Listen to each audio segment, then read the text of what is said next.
padaku, mengasihi, mengasihi lebih sungguh.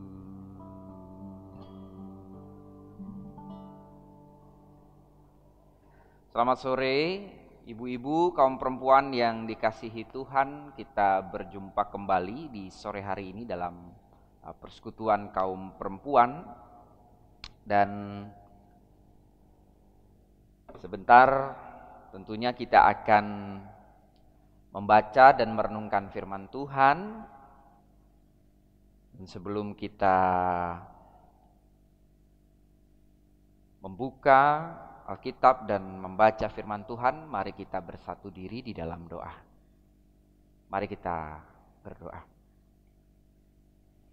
Bapa yang penuh kasih, kami sungguh bersyukur di sore hari ini kami bersama dengan kaum perempuan menghayati persekutuan di dalam Tuhan, di mana sebentar lagi kami akan membaca dan merenungkan firman-Mu. Tolong kami di tengah keterbatasan kami, ya Bapa. Engkau yang mengurapi kami dengan kuasa Roh Kudus sehingga kami bisa memahami firman Tuhan dan melakukannya di tengah-tengah kehidupan kami, sehingga iman kami terus bertumbuh dan berbuah.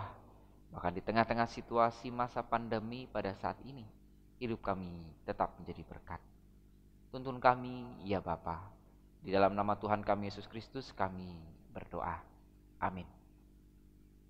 Baik kaum perempuan yang dikasihi Tuhan, kita akan bersama-sama membuka dari Kisah Para Rasul pasal yang ke-9 ayat 36 sampai dengan 42. Jadi kita membuka Kisah Para Rasul pasal yang ke-9 ayat 36 sampai dengan 42.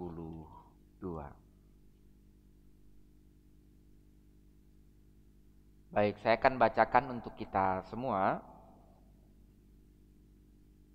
Di Yope ada seorang murid perempuan bernama Tabita. Dalam bahasa Yunani, Dorcas. Perempuan itu banyak sekali berbuat baik dan memberi sedekah. Tetapi pada waktu itu ia sakit lalu meninggal. Dan setelah dimandikan, mayatnya dibaringkan di ruang atas. Lida dekat dengan Yope. Ketika murid-murid mendengar bahwa Petrus ada di Lida, mereka menyuruh 2 orang kepadanya dengan permintaan, "Segeralah datang ke tempat kami." Maka berkemaslah Petrus dan berangkat bersama-sama dengan mereka. Setelah sampai di sana, ia dibawa ke ruang atas dan semua janda datang berdiri dekatnya, dan sambil menangis mereka menunjukkan kepadanya semua baju dan pakaian yang dibuat Dorcas waktu ia masih hidup. Tetapi Petrus menyuruh mereka semua keluar, lalu ia berlutut dan berdoa. Kemudian ia berpaling ke mayat itu dan berkata, "Tabita, bangkitlah." Lalu Tabita membuka matanya dan ketika melihat Petrus ia bangun lalu duduk. Petrus memegang tangannya dan membantu ia berdiri. Kemudian ia memanggil orang-orang kudus beserta janda-janda, lalu menunjukkan kepada mereka bahwa perempuan itu hidup. Peristiwa itu tersiar di seluruh Yope dan banyak orang menjadi percaya kepada Tuhan. Kemudian daripada itu Petrus tinggal beberapa hari di Yope di rumah seorang yang bernama Simon, seorang penyamak kulit. Demikian firman Tuhan, maka yang berbahagia adalah kita yang membaca, merenungkan dan melakukan firman Tuhan dalam kehidupan kita sehari-hari. Terpujilah nama Tuhan. Baik, kaum perempuan yang dikasihi Tuhan, tema perenungan firman Tuhan di sore hari ini yaitu adalah tindakan kasih kepada yang tertindas. Nah, bicara yang tertindas ini tentunya kita bisa memperhatikan, kita bisa melihat kira-kira siapa saja sih yang termasuk orang-orang yang mengalami penindasan. Siapa saja kelompok-kelompok yang ditindas atau merasakan ketidakberuntungan atau dimarginalisasikan, dipinggirkan di sana, sehingga bagi mereka nampaknya pengharapan untuk menghayati kehidupan lebih baik itu kok kayaknya tidak ada gitu ya. Nah, ini yang perlu kita lihat bersama. Siapakah yang tertindas yang kita bisa lihat dan rasakan di sekitar kita.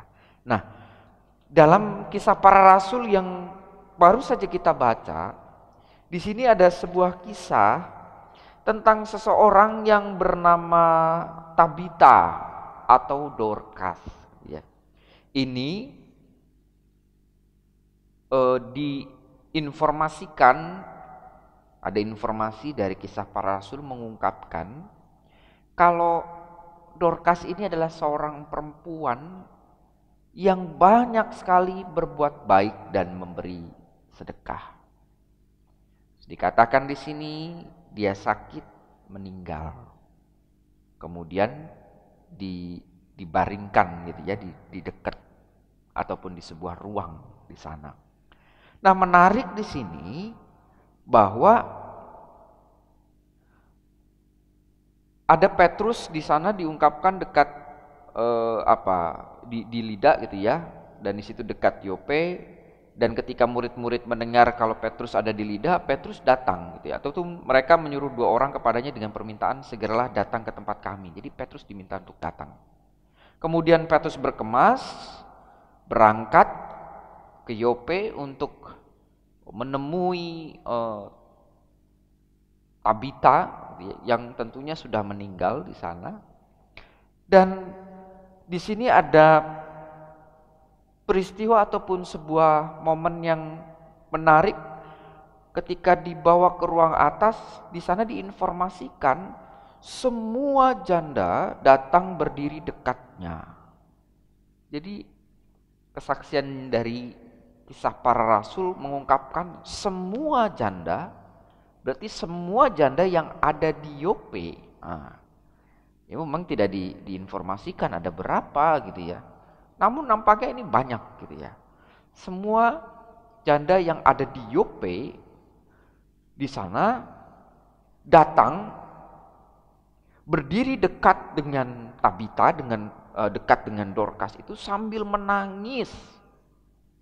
Jadi para perempuan janda itu datang sambil menangis, tentunya mengalami duka cita kehilangan yang sangat terhadap sosok perempuan ini. Dan di sini mereka janda-janda tadi itu tidak sekedar hanya datang terus menangisi kepergian dari Tabita ataupun Dorcas. Tetapi di sana para janda ini semua, di sini diungkapkan semua itu menunjukkan kepadanya sebuah baju pakaian yang dibuat Dorcas waktu hidup. Nah, semua janda yang nampaknya banyak ya, datang dengan perasaan berduka, kemudian menunjukkan hasil karya dari Dorcas ataupun Tabita semasa hidup, yaitu membuatkan baju, membuatkan pakaian untuk para janda di sana. Dan itu yang tentunya membuat para janda itu juga merasakan terharu dengan apa yang dilakukan Dorcas.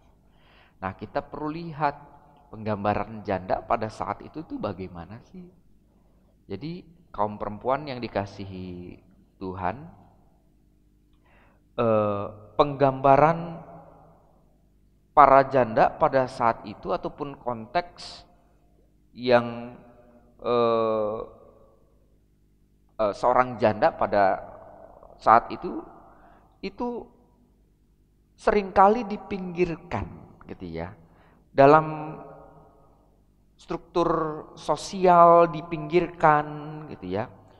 Kemudian bahkan akses untuk perekonomian juga sulit gitu ya.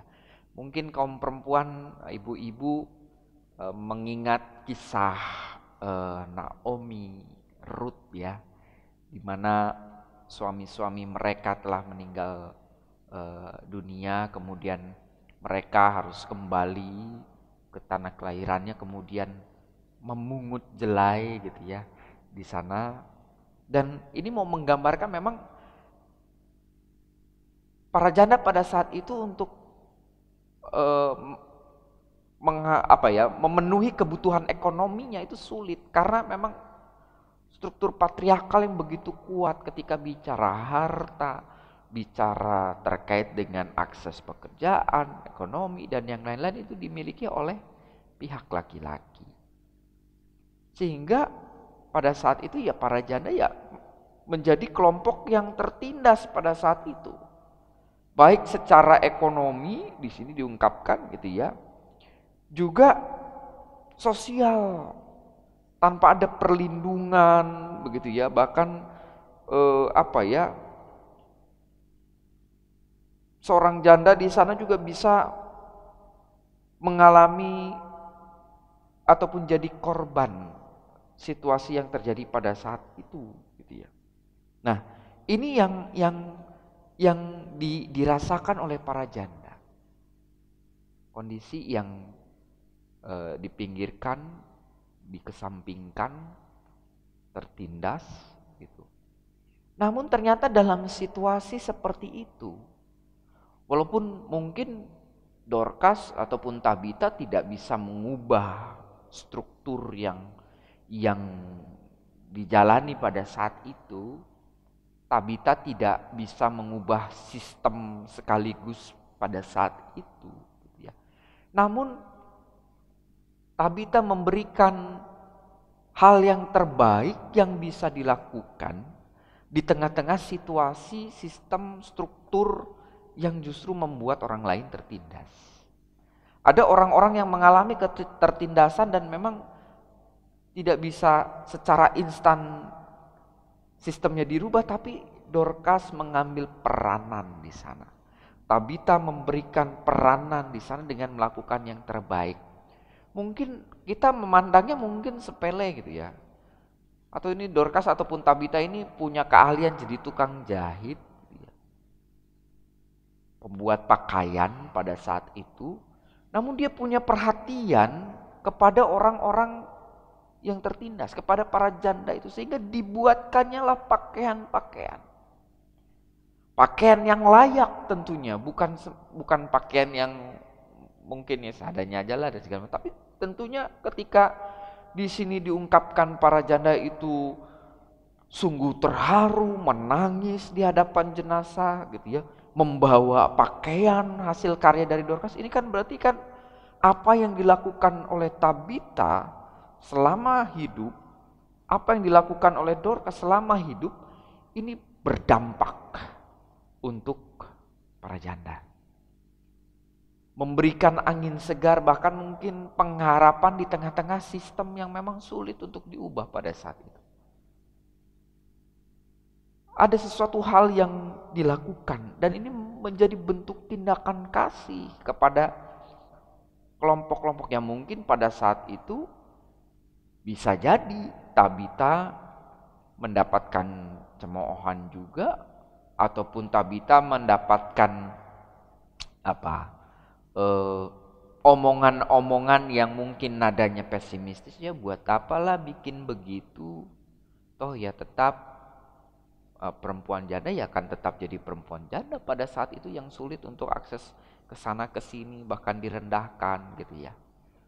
Bisa jadi ungkapan itu akan ada terkait dengan apa yang dilakukan Tabita, tetapi ternyata itu tidak menyurutkan Tabita untuk melakukan sesuatu. Bahkan perhatiannya, fokusnya justru pada orang-orang yang tertindas. Ini yang juga tentunya harus kita hayati, harus kita teladani dalam kehidupan kita sehari-hari. Baik sebagai orang percaya, di sini kan diungkapkan memang Tabita ataupun Dorcas ini adalah orang percaya. Dan terlebih lagi sebagai kaum perempuan. Maksudnya di sini adalah Kenapa kisah para rasul mengungkapkan ada sosok nih, disebutkan namanya lagi ya, Tabita, Dorcas, diceritakan juga dia seorang perempuan. Ini kan penulis kisah para rasul mau menggambarkan bahwa sosok perempuan pada saat itu di tengah-tengah situasi sistem patriarkal yang sangat kuat, ternyata juga bisa dipakai Allah untuk menyatakan damai sejahteranya, untuk memberikan pengharapan kepada orang-orang yang tertindas. Justru Tuhan berkarya melalui Tabita yang pada saat itu adalah sosok perempuan yang bisa jadi direndahkan juga gitu ya. Dikesampingkan namun memberikan arti yang luar biasa bagi orang-orang, bagi khususnya pada saat itu adalah perempuan-perempuan janda. Nah, ini yang perlu kita hayati bersama, bahwa sebagai orang percaya kita diajak untuk menyatakan, mengabarkan Injil. Jadi Tabita tidak menyatakan, mengabarkan Injil seperti Petrus. Petrus dan para rasul yang lain berkata-kata, mengajar, berorasi mungkin ya. Tapi Tabita mengabarkan Injil dengan talentanya, yaitu adalah membuat pakaian. Jadi penjahit gitu ya. Dibuatkanlah itu dengan sebaik-baiknya, dan itu menolong menyatakan kasih Allah kepada khususnya komunitas ataupun orang perempuan-perempuan janda pada saat itu, dan itu dirasakan memberdayakan. Jadi dipakai Tuhan. Nah, maka kaum perempuan, ibu-ibu yang dikasihi Tuhan, ketika kita menghayati bicara terkait dengan pekabaran Injil, maka pekabaran Injil ini juga adalah upaya untuk menyatakan kasih kepada yang tertindas, kepada yang dipinggirkan, kepada yang dipandang sebelah mata, bahkan dijauhi dari sisi sosial pada saat itu. Maka Tabita masuk di sana menyatakan karya Allah dan berdampak. Maka itu jugalah yang perlu untuk kita hayati bersama. Baik tentunya sebagai orang percaya, sebagai orang Kristen, dan khususnya kaum perempuan, ibu-ibu sekalian menghayati diri sebagai sosok seorang perempuan yang ternyata juga dipakai Allah untuk menyatakan karyanya, menyatakan kasihnya kepada orang-orang yang membutuhkan. Nah, kita bisa melakukan berbagai macam hal ketika menghayati perempuan dan pekabaran Injil. Maka dengan kekhasan dan keunikan yang dimiliki oleh kaum perempuan, bisa tetap menyatakan kabar sukacita itu dengan apa yang kita miliki pada saat ini, kaum perempuan, ibu-ibu miliki pada saat ini, bahkan di situasi masa pandemi pada saat ini, kita bisa melakukan sesuatu, ya, tetap bisa menyatakan kasih, bahkan kepada orang-orang yang tertindas, yang terpinggirkan, termarginalkan. Nah, berarti kan kita perlu melihat, gitu ya. Kira-kira di tengah situasi masa pandemi pada saat ini yang seringkali tersisihkan itu siapa? Dalam masa pandemi pada saat ini yang seringkali diabaikan, terabaikan gitu, itu siapa? Sehingga tidak bisa menghayati, merasakan cinta kasih Tuhan. Karena memang tidak kebagian, ataupun mungkin ya memang karena terpinggirkan, terabaikan gitu ya. Maka kita bisa melihat, kita bisa melakukan sesuatu. Nah, kira-kira siapa? Misalnya kaum perempuan, ibu-ibu sekalian, terkait dengan para perempuan janda pada saat ini di GKP Cawang, sungguh bersyukur saya juga gitu ya, melihat ada persekutuan Hana, bahwa di dalam komisi pelayanan perempuan itu adalah persekutuan Hana, di mana di dalam persekutuan Hana itu ada komunitas para perempuan yang suaminya sudah berpulang terlebih dahulu, gitu ya, para janda. Dan itu cukup aktif gitu ya. Namun memang pada kondisi masa pandemi pada saat ini ya memang seperti tidak terlihat gitu ya. Nah, kita mungkin juga bisa melakukan sesuatu. Bahkan mungkin dari kepengurusan Persekutuan Hana juga sudah mulai mengkreat bagaimana nih gitu ya. Persekutuan Hana ini bisa tetap berjalan gitu ya.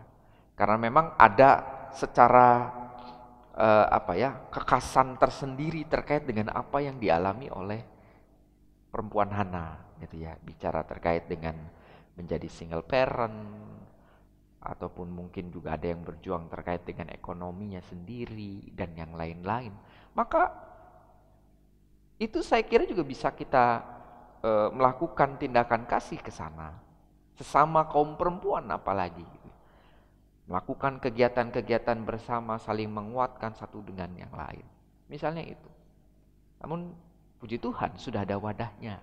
Tinggal bagaimana mengkreat kegiatan-kegiatan yang sesuai dengan kondisi masa pandemi pada saat ini untuk tetap memberikan semangat dan kekuatan.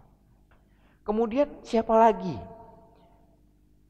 Saya beberapa waktu yang lalu juga mengungkapkan bahwa seringkali ketimpangan terjadi justru dialami oleh kaum lansia ketika masa pandemi pada saat ini terkait dengan teknologi. Kaum perempuan pun bisa. Ini justru bentuk sinergitas gitu ya. Antar komunitas, antar persekutuan untuk menopang, menyemangati komunitas yang lain. Kemarin saya baru memimpin persekutuan kaum lansia dan saya mulai itu dengan senam. Dengan senam. Jadi ibu-ibu kaum perempuan, kaum lansia, kemarin tuh saya ajak senam dulu gitu ya. Sebelum kebaktian tuh saya ajak senam dulu, senam duduk gitu ya. Dan cukup baik gitu ya responnya. Kenapa? Karena memilih gerakan senam yang sederhana namun juga bisa jadi membuat lucu tapi membakar lemak ya, membakar jadi keringat gitu ya. Jadi cukup baik gitu ya. Selain daripada itu meningkatkan imunitas. Nah ternyata setelah itu ada yang mengontak saya, Pak bagaimana Pak kalau misalnya senam itu dirutinkan? Silahkan, gitu kan. Misalnya kaum lansia pertemuannya mungkin jadinya tidak seminggu sekali, sebulan sekali, tapi bersama-sama kaum perempuan ada semacam senam gitu ya. Senam, tapi senamnya lewat Zoom, karena memang nggak mungkin untuk bisa bertatap muka secara langsung. Senam gitu ya. Ataupun kaum perempuannya sendiri, komunitas kaum perempuan sendiri yang juga berkegiatan senam, karena kemarin juga ada juga sosok ibu-ibu ataupun kaum perempuan yang membagi kekhasannya gitu kan. Kemarin kan sempat ya ibu-ibu kaum perempuan setiap hari Sabtu kaum perempuan senam pagi-pagi. Ya, saya juga kadang ikut ya, ibu-ibu ya, kaum perempuan. Nah, saya kira kondisi pada saat ini juga bisa dilakukan, namun dengan pakai Zoom. Jadi senamnya di rumah masing-masing mungkin gitu ya. Tapi ketika kaum perempuan memberi diri di sana, melakukan yang terbaik, pasti juga akan ada dampak yang baik di sana. Menyatakan kasih terhadap sesama. Apalagi ya sekali lagi kelompok-kelompok yang seringkali tidak terpikirkan, kelompok-kelompok yang seringkali mungkin ditindas ataupun tidak masuk dalam pemikiran kita bisa melakukan banyak hal. Sederhana namun berdampak. Mungkin kaum perempuan punya keahlian yang lain. Kalau Tabita menjadi penjahit, lihai untuk membuat baju, mungkin kaum perempuan, ibu-ibu punya hal-hal lain yang sebenarnya juga bisa dibagikan. Namun kan yang seringkali menghambat kita untuk bisa melakukannya itu seringkali kita menganggap kecil apa yang kita miliki. Kita seringkali menganggap kecil apa yang sebenarnya menjadi kebiasaan ataupun kemampuan kita. Saya mah Pak Pendeta cuma bisa ini. Saya mah cuma bisa itu. Ya cuma ini yang membuat kita jadinya kecil hati. Padahal sebenarnya hal yang sederhana pun ketika itu dibagikan, di-sharekan gitu ya. Itu bisa akan sangat membantu bagi orang lain, bahkan bisa menimbulkan inspirasi untuk melakukan hal yang sama atau hal yang baru. Nah, kita bisa melakukan itu. Namun sekali lagi kita perlu juga peka. Kita melihat mana nih dalam situasi pada saat ini orang-orang, kelompok-kelompok yang mungkin seringkali tidak dipandang, seringkali terabaikan,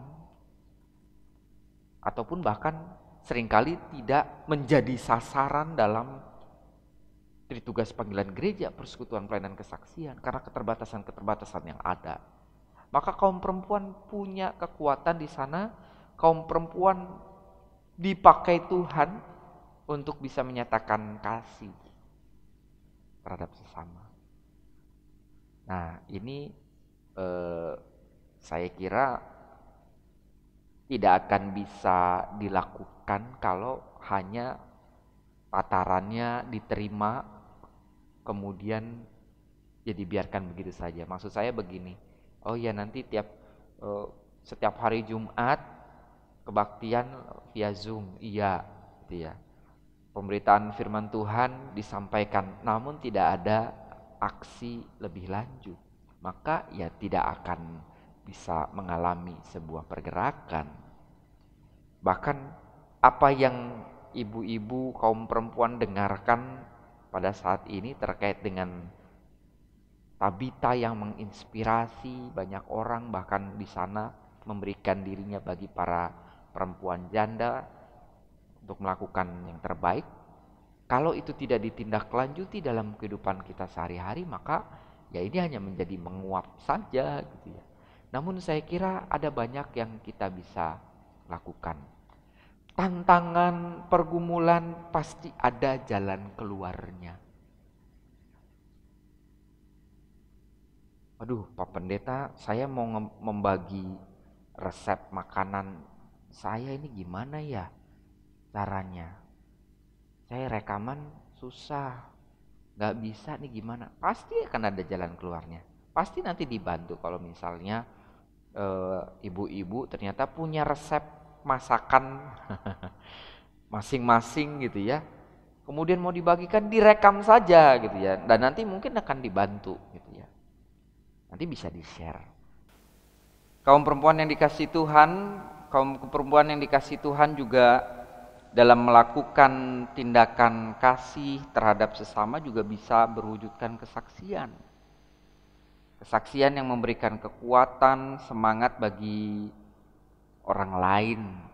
Itu juga saya kira menjadi bentuk tindakan kasih ya, kepada orang-orang yang mengalami mungkin merasakan tersisih. Misalnya saja kemarin saya mengungkapkan kalau misalnya ada anggota jemaat khususnya kaum perempuan yang pernah mengalami perawatan COVID, terkonfirmasi positif COVID, itu bisa menyampaikan kesaksiannya dalam video, kemudian di-share, dibagikan untuk menjadi penyemangat buat yang lain yang mungkin merasa bahwa oh kok saya kena ya virus corona ini, kok begini ya. Nah, ketika itu bisa dilakukan, saya kira juga memberikan dampak gitu ya. Walaupun itu sederhana, menyemangati. Namun ketika didasari dengan pengalaman real dan itu dibagikan menjadi bentuk tindakan kasih, maka itu menjadi sebuah kabar sukacita bagi yang lain. Jadi kaum perempuan yang dikasihi Tuhan, kaum perempuan punya kemampuan, kaum perempuan punya keunikan, kekhasan untuk bisa menyatakan kabar baik menyatakan Injil melalui tindakan kasih yang berdampak bagi sesama. Khususnya bagi orang-orang, bagi saudara-saudara kita yang mungkin mengalami ketertindasan ataupun kurang beruntung, kaum perempuan punya peran di sana. Namun yang terpenting adalah apakah kita mau mengupayakan yang terbaik. Walaupun itu mungkin dipandang hal yang sederhana, tetapi ketika diupayakan, kita bagikan untuk kebaikan orang lain juga, maka di situ juga kita memuliakan nama Tuhan. Mari, kaum perempuan yang dikasihi Tuhan, kaum perempuan GKP Jemaat Ebenezer Cawang, mari kita menyatakan tindakan kasih kita yang konkret di tengah-tengah kehidupan kita sehingga berdampak dan memuliakan nama Tuhan, bahkan menginspirasi orang lain untuk menghayati perubahan. Tuhan Yesus memberkati kita semua. Amin. Baik, kaum perempuan yang dikasihi Tuhan, kita akan bersama-sama bersatu di dalam doa. Mari kita berdoa. Bapa yang penuh kasih, kami bersyukur firman Tuhan mengingatkan kami melalui kisah Tabita ataupun Dorcas yang sepanjang masa hidupnya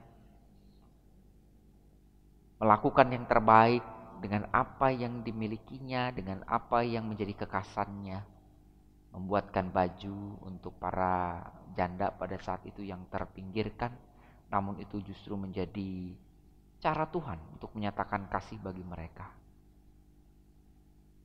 memberikan pengharapan bagi mereka. Ya Allah yang Maha Kasih, kiranya kami bisa meneladani apa yang dilakukan oleh Tabita, khususnya kaum perempuan di GKP Cawang, bisa melakukan seperti apa yang dilakukan oleh Tabita, untuk melakukan sesuatu, dimulai dari diri sendiri dengan hal-hal yang mungkin sifatnya sederhana, namun ternyata ketika dibagikan, di-sharekan, menjadi sesuatu hal yang berdampak dalam kehidupan. Tantangan dan pergumulan kiranya tidak menyurutkan kami untuk bisa melakukan yang terbaik, karena kami yakini dan percaya bahwa Tuhan Yesus yang akan senantiasa memberikan kekuatan, memberikan hikmat, bahkan solusi jalan keluar. Bagaimana kami harus bisa menyatakan kasih terhadap sesama, khususnya di masa pandemi pada saat ini. Engkau memberkati kaum perempuan GKP Cawang ya Bapa, dalam setiap pergumulan yang mereka jalani, hadapi, aktivitas yang mereka jalani, dan berbagai macam hal kegiatan yang mereka lakukan. Di tengah-tengah keluarga mereka, pelayanan, dan berbagai macam hal, Tuhan yang memberkati, memberikan hikmat. Sehingga kaum perempuan GKP Cawang diberkati untuk menjadi berkat bagi sesama. Engkau yang memberkati fungsionaris, komisi, majelis koordinator, kiranya mereka dalam tugas panggilan mereka bisa mengkoordinasi kegiatan-kegiatan yang ada, bahkan persekutuan pelayanan kesaksian yang terus diupayakan dalam masa pandemi pada saat ini, sehingga tetap bisa berjalan dengan baik. Allah yang Maha Kasih, kami juga hendak berdoa untuk saudara-saudara kami yang ada dalam kondisi sakit, kelemahan fisik, dengan berbagai macam hal yang dialaminya. Tuhan yang menjamah memulihkan. Tuhan memberkati setiap upaya perawatan pengobatan yang dilakukan, sehingga saudara-saudara kami juga dipulihkan. Kami berdoa juga untuk bangsa dan negara kami dalam proses vaksinasi. Tuhan yang kiranya juga memberkati segala sesuatunya, sehingga semua bisa berjalan dengan baik. Warga negara juga bisa ikut ambil bagian di dalamnya, sehingga mendukung program pemerintah agar pemulihan yang tentunya kami harapkan bersama juga bisa terwujud dengan tindakan kami yang juga mendukung, memberikan yang terbaik dalam mengupayakan pemulihan bangsa dan negara kami.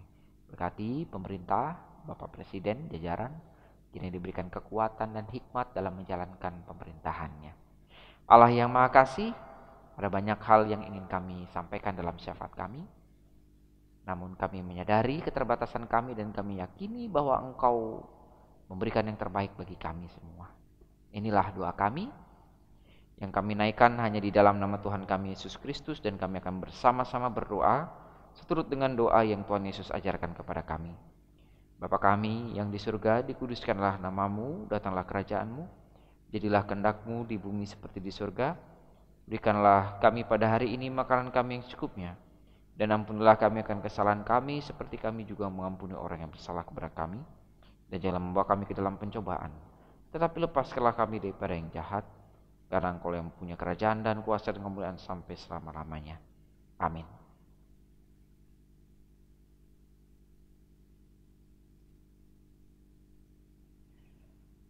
Baik, kaum perempuan yang dikasihi Tuhan, kita akan mengakhiri pertemuan kita di sore hari ini dan kita memohonkan berkat Tuhan. Kini terimalah berkat Tuhan. Kasih karunia dan damai sejahtera dari Allah Bapa, Anak, dan Roh Kudus menyertai dan memberkati kaum perempuan GKP Jemaat Ebenezer Cawang dari hari ini sampai dengan selama-lamanya. Amin. Saat teduh bagi kita, Tuhan Yesus memberkati.